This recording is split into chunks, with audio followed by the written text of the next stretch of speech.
Hello, students of class 10. That day we have already done regarding the life of the workers and related the spinning jenny. Clear? So today we are going to learn about the industrialization in the colonies.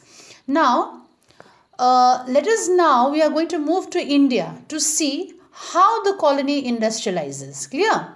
Now, the age of the industrial textile. Now, before the age of the machine industry, silk and cotton goods, they are from India. They dominated the international market in textile. Dominated means what? They keep their place in the international market. Clear? Now, coarser cotton means what? Little bit rough type of cotton. They were produced in many countries, but the finest varieties they are already coming from India. Now, Armenian and Persian merchants they took the goods from the Punjab to Afghanistan and Central Asia and Eastern Persia. Now, fine textiles they were carried on the camel back. Clear? Through mountain passes as well as they used to cross desert. Now, after what happened, you can find out the vibrant sea trade started to operate it through the main pre-colonial ports. Surat on the Gujarat, then India connected to Gulf and Red Sea port, Masulipatam on the Coromandel coast and Hooghly in the Bengal. They have a trade links with the Southeast Asian ports. Clear? Now, many of the Indian merchants and the bankers, they were involved in this network of export trade, such as financing production, carving goods and supplying exporters. Now, supply merchant they linked the port towns to the Indian inland regions. They give advance to the weavers. Then again they give the cloth to the weaving villages. They carried the supply to the port. So everything has a process done by it. Now, at the port, you can find big shippers and export merchants. They had brokers who negotiated the price and they bought goods from the supply merchants operating inland. Clear? Now, the European companies they gradually gained what? Power. First, securing a variety of concessions from the local courts, then the monopoly right to trade. Monopoly means what? To do of their own. Clear? So, what happened? Due to the monopoly, this resulted in the decline of the old ports of Surat and Hooghly, through which local merchants had to operate it.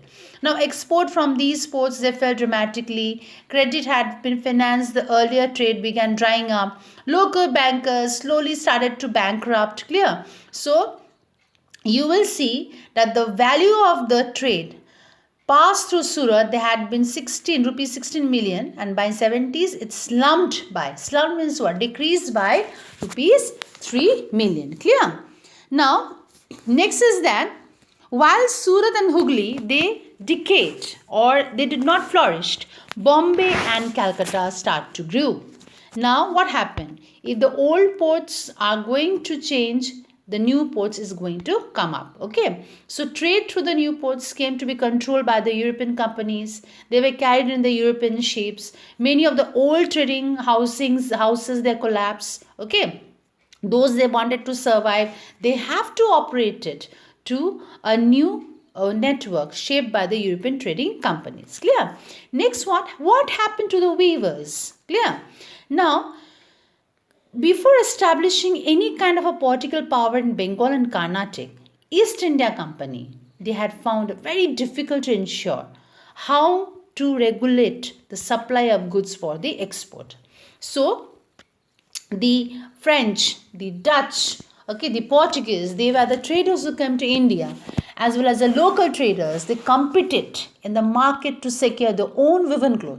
So the weaver and the supply merchants, they started bargaining, they started selling the produce to the best buyer.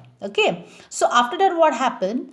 Company official continuously what they did, they started complaining difficulties of supply as well as the high prices. So once the East India Company established their political power, what happened? They started their monopoly in the right to trade. So this process of development in the system of management started to grow, and they started controlling the competitions, they control the cost, they control they ensure regular supplies of cotton and silk goods. So These were all the series of steps. Number one is what? Company tried to eliminate. Eliminate means what?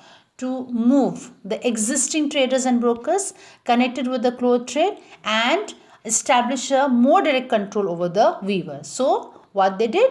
They appointed a paid servant known as gomasthas, okay, to supervise weavers, collect supplies, and examine the quality of cloth. Now, second, now it already prevented company weavers from dealing with the other buyers. So one way of doing was what? Through the system of advances.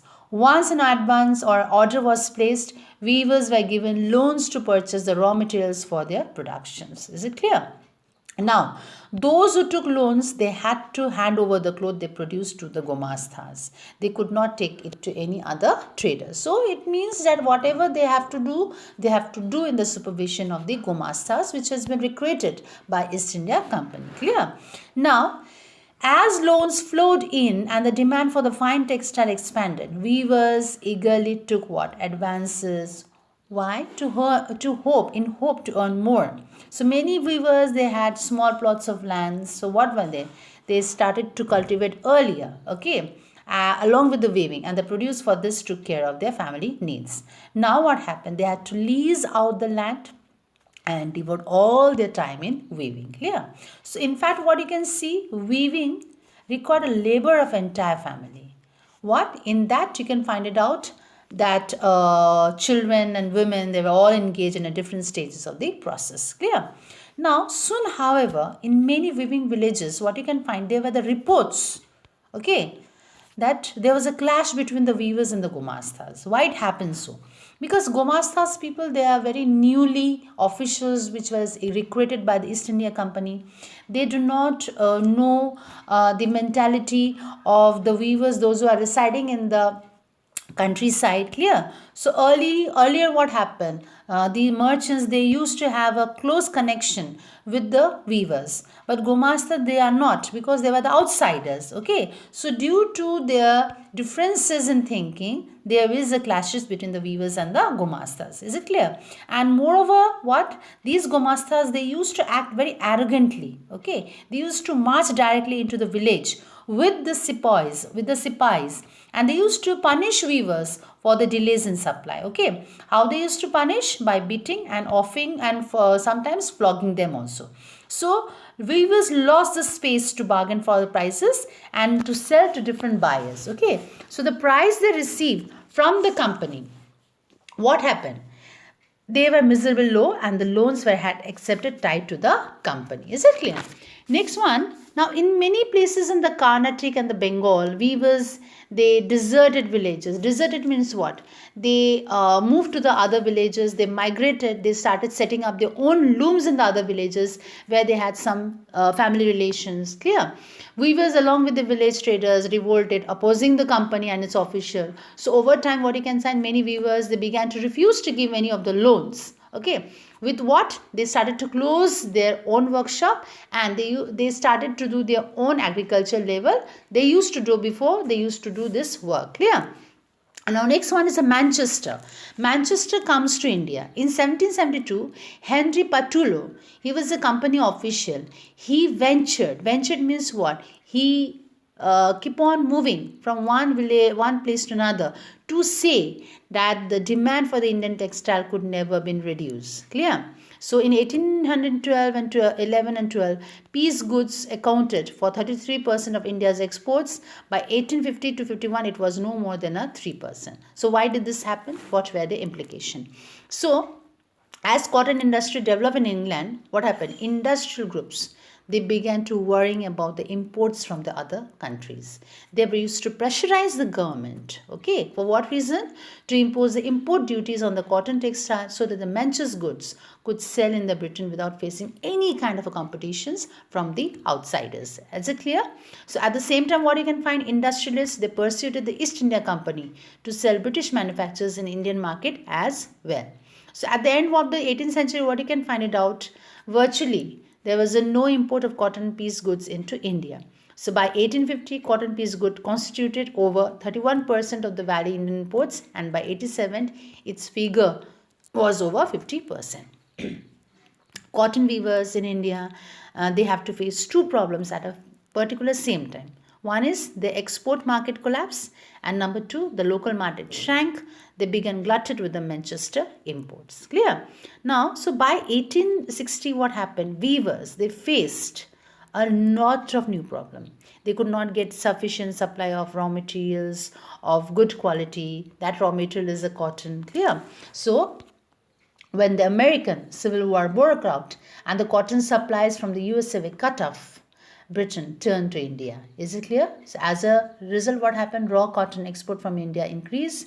Price of the raw cotton increase also. Weavers in India, they were starved of supplies and they were forced to buy the raw cotton at the very exorbitant price. So in this situation, what happened? Situation weaving could not pay. And so by the end of the 19th century, what happened? Weavers and the other craftspeople, they face yet another problem. That is, factories in India, they began productions, flooding the market with the machine goods. Manchester is the cloth which is made by the machines. Okay, so how could weaving industry possibly supply? Is it clear? Next one, you can find it out here.